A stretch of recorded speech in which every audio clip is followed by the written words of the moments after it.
Assalamualaikum warahmatullahi wabarakatuh. Sahabat Sejuta Kisah, terima kasih banyak untuk Anda yang sudah mengirimkan ceritanya ke channel Sejuta Kisah.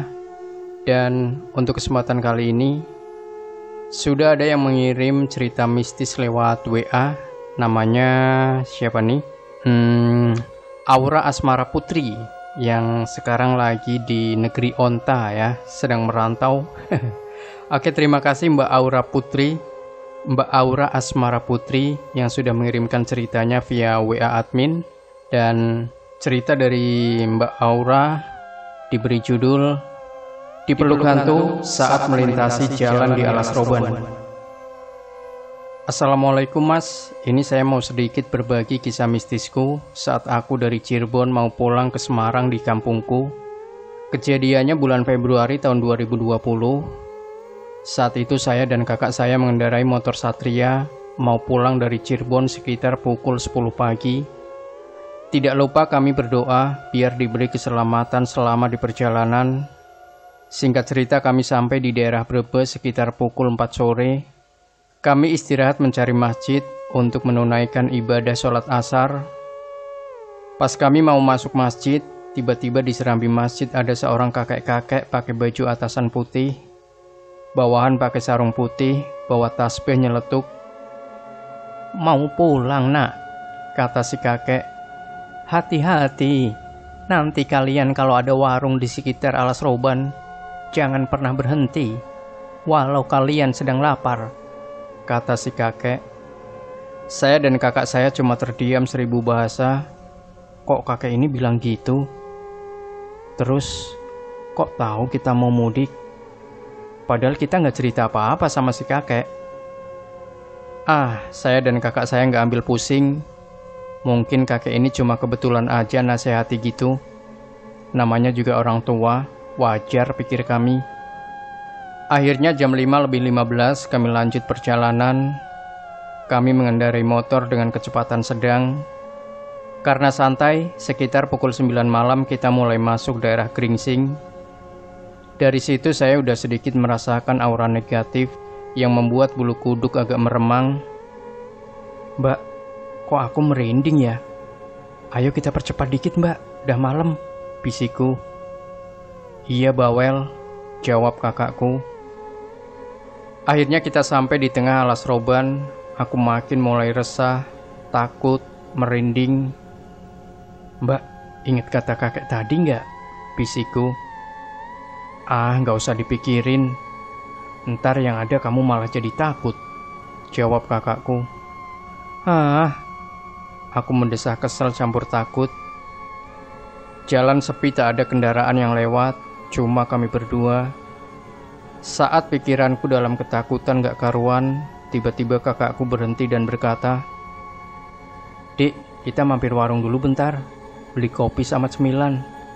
Sambil istirahat, capek nih," kata kakakku. Terus aku jawab, "Jangan mbak, takut. Ingat pesan kakek tadi," timpalku.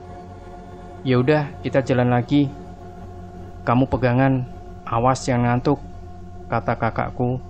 "Siap mbak," jawabku. Akhirnya kita lanjut jalan. Baru 2 menit kita jalan, tiba-tiba ekor mata kananku melihat kain putih terbang di samping kami. Aku penasaran campur takut. Aku beranikan melihatnya, dan alangkah terkejutnya aku saat aku lihat seorang wanita rambut panjang, muka pucat sambil tersenyum mengeri menatap kami. Langsung saya berucap astagfirullahaladzim berkali-kali, tapi anehnya kakakku nggak melihat sosok itu. Terus kakakku bertanya, "Ada apa dik?" "Ngucap istighfar kayak orang takut aja," kata kakakku. Tapi aku diam tak menjawab, karena bibirku terasa terkunci tak bisa berkata. Tiba-tiba di belakangku ada yang duduk dan seolah sedang memeluk tubuhku. Aku menjerit, dan kembali saya berucap astagfirullah berkali-kali, dan saya panjatkan doa sebisa saya. Anehnya, sosok itu malah cekikikan, sampai telinga saya kayak mau pecah dibuatnya. Terus kakak saya bilang, "Dik, pegangan. Jangan lupa baca-baca doa, jangan kosong pikiran," kata kakakku. Kalau kakakku udah bilang gitu, berarti dia juga lihat apa yang aku lihat. Dan kulirik lagi sebelah kananku atas, sosok itu masih terus terbang dan mengikuti kami sambil memamerkan senyumnya yang mengerikan. Ketika kami sudah mau mulai keluar dari alas roban, tiba-tiba kakakku berhenti dan berucap, "Dik, itu di depan ada perempuan pakai baju putih melihat ke arah kita, tapi mukanya menunduk," kata kakak. "Iya mbak, aku juga lihat. Terus gimana mbak?" "Kita jalan aja sambil kita baca doa, oke?" kata kakakku. Akhirnya kami lanjut jalan dan tak lupa kami sambil baca surat-surat pendek. Kueratkan peganganku sambil kubejamkan mataku. Alhamdulillah kita bisa melewati uji nyali ini. Akhirnya kami pun sampai rumah dan kami langsung bersih-bersih badan. Inilah sedikit cerita mistisku lewat alas roban. Makasih mas udah mau mendengarkan ceritaku. Masih ada pengalaman hororku lagi. Ntar ku ceritakan lagi di lain waktu saat aku ngekos di kosan berhantu. Maaf ya mas, ini saya sambil kerja karena saya ini lagi di negeri onta, sedang merantau. Salam dari Aura Asmara Putri yang berada di Kendal, Semarang. Terima kasih. Oke, terima kasih. Ditunggu cerita selanjutnya ya, Mbak Aura Asmara Putri. Dan bagi yang belum mengirimkan cerita mistisnya dan ingin berbagi di channel Sejuta Kisah, silahkan bisa kirim via email yang sudah kami cantumkan di deskripsi maupun lewat WA admin. Buat yang malas mengetik boleh pakai voice note, durasinya bebas, oke? Dan jangan sampai lupa berikan komentar Anda, like, share video ini, subscribe channel Sejuta Kisah, dan kembali nantikan cerita-cerita misteri terbaru dari kami.